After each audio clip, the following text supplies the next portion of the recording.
everyone, it's Anina again. After years of waiting, it's finally here. The crazy anticipated My Little Pony the movie.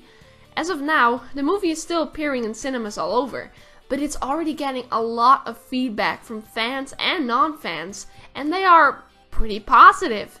Yet, there are of course a few that aren't that positive. And no, I'm not talking about plain haters, I'm talking about respecting critics that give their honest opinions on the movie. Of course, after such a long wait, a question remains.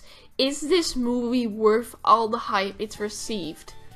Well, to begin, as you may remember from the trailers, the movie is partly 2D and partly 3D animation. 2D used for the characters and 3D used for backgrounds or big objects. The atmosphere at the beginning of the movie is cute and colorful, and at the very start the animation for the ponies is quite stunning compared to that of the show. I actually watched the movie with my boyfriend, who is not exactly interested in the My Little Pony franchise. Heck, not even in the slightest. Yet, he too was pretty amazed by the animation, and he even said the movie was, and I quote, very good. We both laughed at some of the movie's jokes, and overall just had a nice and pleasant time watching it. The new characters in the movie are also very interesting and unique, including Capper the Cat and Captain Silano, who is, well, a parrot pirate. Tempest, the villain, is also a nicely designed character, who does in my opinion take the spot for the best new character in the movie. Of course we can't deny Tempest's design lives up to the cliché definition of edgy, judging by the scar on her face and color scheme. Yet this didn't bother me in the slightest. It actually fits her threatening looks very well. Then there was the Storm King, who is definitely something different. The Storm King's character is, if you see the movie, a little bit vague. More on that later. Moving on to my general view of the movie, well, let's just say it was good. But it had some problems that ruined it a little. To begin, the movie's pacing was quite odd. The movie didn't give the new continents and characters enough time to truly develop and create a connection with the curious audience. Which brings us to point 2, a lack of time. The overall movie just felt quite rushed. One moment we're in this awesome new place that raises so many questions, and we've suddenly gone off somewhere else. The movie had a lot of opportunity to really shape that world outside of Equestria, but sadly didn't really do it all that much. It just felt like they tried to fit in too much awesome stuff that was supposed to blow us away, but kinda failed. This isn't just for the new places they visit, this also counts for some of the characters who in the end simply felt like characters convenient to plot development. Though of course, we should not forget this movie was not meant for our age group. Even if they are very aware of their adult fans, Hasbro will continue to make My Little Pony a children-based cartoon with jokes for adults to enjoy here and there. My Little Pony the movie once again proves this with its easy-to-follow plot and simplified characters. Before we move on to spoiler territory, I will say this. Should you watch the movie if you're a brony? Definitely. Should you expect to be blown away? Not really. The animation and music are amazing, but the movie has some minor issues that keep the full experience far from perfect.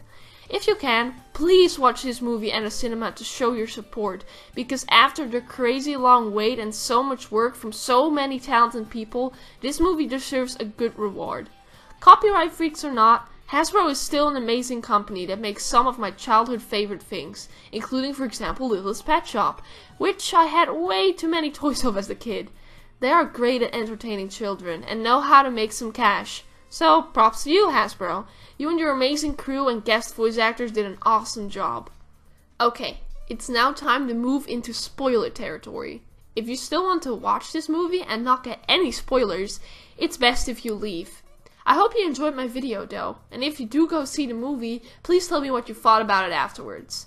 Now I'll give you a few seconds to head on.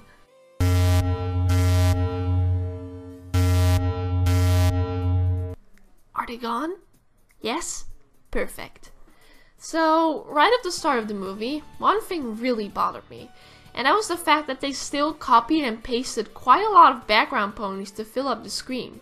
Of course, I can understand this, but I guess I had some high expectations since it was a movie after all. The art for Canterlot is stunning, though the CGI backgrounds are a little confusing here and there, and they clearly look way different than the 2D animated ponies, which can be quite distracting. So we have everyone getting ready for the Friendship Festival. There's a ton of ponies we haven't seen in a while too, like Sassy Saddles, which is pretty fun. Then of course there's the song We Got This Together, a happy, cheerful little tune that shows what all the ponies are doing to set up the big event. Yada yada, see a cameo, and then storm clouds. This part was, well, odd. The transition just fell off, which is linked to me mentioning the odd pacing earlier. The build-up for this could have been a lot more epic. For example, the ponies could have seen something approach in the distance and ask each other what was going on, creating a bit of a build-up for the reveal of the movie's villain. But nope, instead we got a sudden storm cloud that no one saw coming in the distance. Shortly after that, there's, well, our oh so beloved airship. I won't lie, they did change it up, but it still looks very, and I mean very, out of place. The wood texture used for the bottom of the ship is just too realistic compared to the overall style of the rest. The reveal of Tempest, however, was quite epic. She was direct, evil, and the angle when she first walks into the light is just really fun. And surprise, surprise, the princesses actually show up. In fact, they even try to talk to Tempest before getting completely annihilated. Of course, the main six escapes and goes to seek help from outside of Equestria, which is supposed to be a very long trip, I would assume. After nearly dying in the desert, they actually ended up in a huge desert town, which is where our friend Capra lives. The town clearly isn't built for ponies. It's huge and messy. Honestly, this town gave me so many questions. Why is it such a mess? Was it attacked in the past, perhaps? Sadly, we're out of the town again before we even know anything, and we're simply left with a whole bunch of questions, which sadly never even get answered in the movie itself. And then there's the pirates, who live on this awesome looking ship. Sadly, in some of the pirate scenes I really got that CGI and 2D animation feeling again.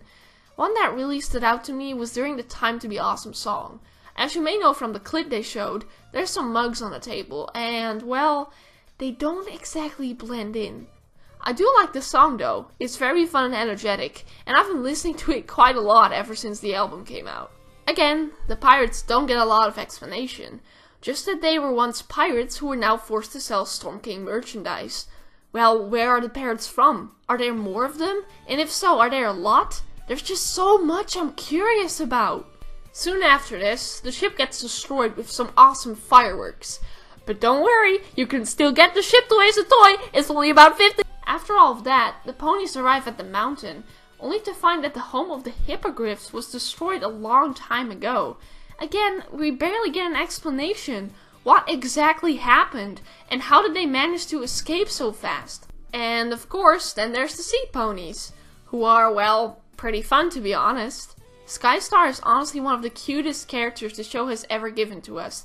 And when she started singing with Pinkie Pie, my heart just exploded. Gosh, that scene? That was great. Of course, Twilight's betrayal was pretty predictable, as well as the fight afterwards. Seeing Pinkie so sad hurts my heart so much. And then, oh no, Twilight gets captured, and we get this scene of Twilight being held captive in, well, the engine room? Something appears to be creating steam, which I would assume is the engine, yet it looks very lava-ish, which was, to be honest, weird to me. Plus, the engine isn't that big, right? And then Tempest breaks into her awesome villain song, which reveals her backstory. Tempest got attacked by an Ursa Minor apparently, which broke her horn and scratched her eye. After that, she could no longer use her horn properly, and her friends actually abandoned her. This story is one of the few pony backstories that make me feel empathy for a villain, aside from Sunset Shimmer. Because, well, it's somewhat believable. For example, say you were a child and you had some friends, and you suddenly lost your nose. Perhaps your young child friends might be uncomfortable around you, and actually stop hanging out with you just to replace you with someone else. Tempest eventually wandered off, seeking her own path, yet I couldn't help but ask, was she really just a filly wandering off? How did she even survive in the wild? I assume with her crazy horn magic? The song Tempest sings is by far the best in the movie yet. I couldn't help but feel like they could have used some more experimental angles regarding this scene while Tempest was singing.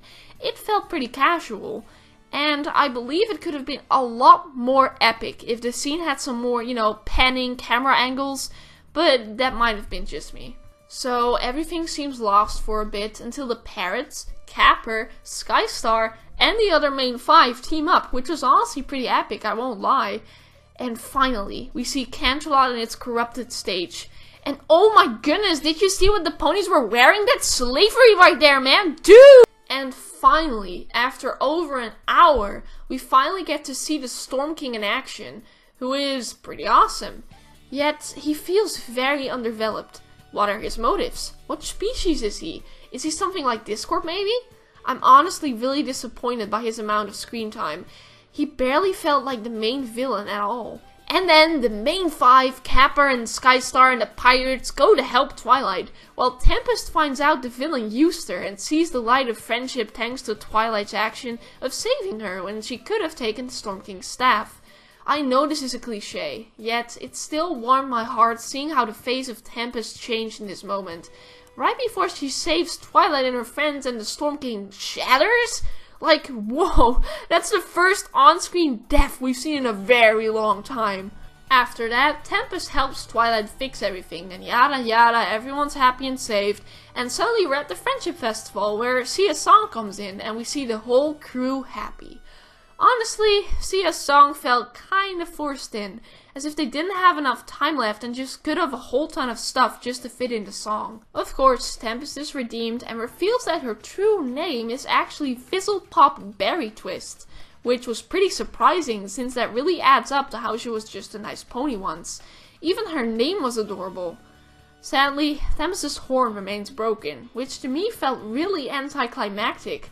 I would have loved it if Twilight and the princesses teamed up to restore the horn for her, which would have confirmed how friendship really is magic to Tempest herself. Overall, the movie was fun. Even the credits revealed that Grubber was redeemed as well, which wasn't shown in the movie at all for some reason. Regarding the pacing, I do know there's a lot more lore in the comics, but that's not an excuse for so many things the movie missed out on and rushed over. It just felt like it had so much amazing opportunity, especially with the animation and amazing art. If I had to give the movie a grade, it would be a solid 7.5 out of 10, which is definitely worth a watch for fans and families alike. I hope you enjoyed my review. I've been waiting for this movie for a long time, as you might know, and if you can, please go watch this movie in cinemas to show your full support, because the team behind it deserves every coin they get. I've personally been buying movie merch, but I sadly haven't been able to get my hands on some of my favorite ones. A lot of toys appear to be in America, but not here. Like the pirate toys, the ship, and even the big sea castle set is nowhere to be seen. So, what did you think? Did you enjoy the cinema? And if you took someone with you, what about them? Let me know in the comment section down below. As always, I'll see you in the next video. Bye bye!